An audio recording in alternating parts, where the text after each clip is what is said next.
संसद परिसर के पास मौजूद मस्जिद में समाजवादी पार्टी की बैठक को लेकर विवाद खड़ा हो गया है। बीजेपी अल्पसंख्यक मोर्चा की राष्ट्रीय अध्यक्ष जमात सिद्दीकी ने इस बैठक को लेकर कड़ा ऐतराज जाहिर किया है। जमात सिद्दीकी ने आरोप लगाया कि मस्जिद को समाजवादी पार्टी के दफ्तर की तरह इस्तेमाल किया गया है।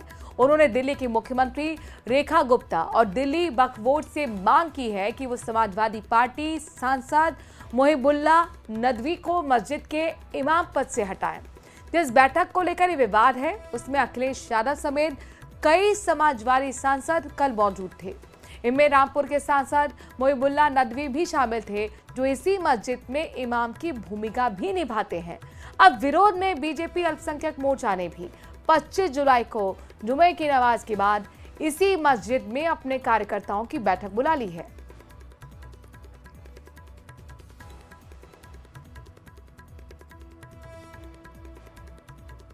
मैं आपसे, क्योंकि ये धार्मिक लोग हैं जो मेरे बगल में खड़े हैं, मुझे नहीं पता था कि आप लोग मिल लेंगे, मुझे मुलाकात हो जाएगी आपसे और एक ऐसा सवाल आएगा। मैं केवल इतना जानता हूँ कि आस्था जोड़ती है। किसी भी धर्म या कोई आस्था है वो आस्था जोड़ती है, और जो आस्था जोड़ने का काम करती है हम उसके साथ हैं।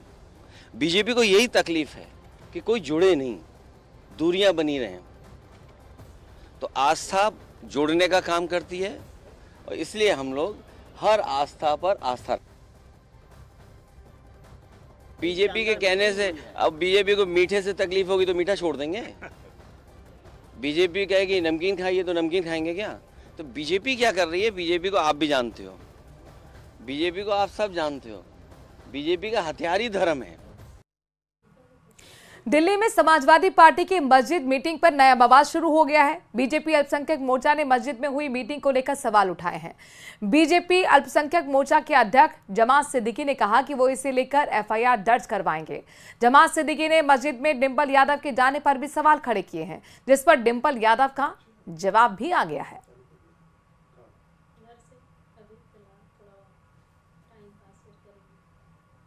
कि अपनी पत्नी श्रीमती डिंपल यादव के साथ गए, जो डिंपल यादव का पीठ और पेट खुला हुआ था, उन्होंने ब्लाउज पहन के रखा था, सिर भी नहीं ढके थे।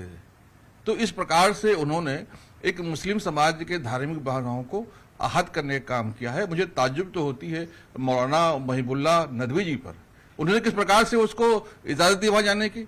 ये अपराध है और इसके लिए सिर्फ माफी से काम नहीं चलेगा। हम लोग थाने में एफआईआर दर्ज कराएंगे और उनके खिलाफ कार्रवाई कराएंगे।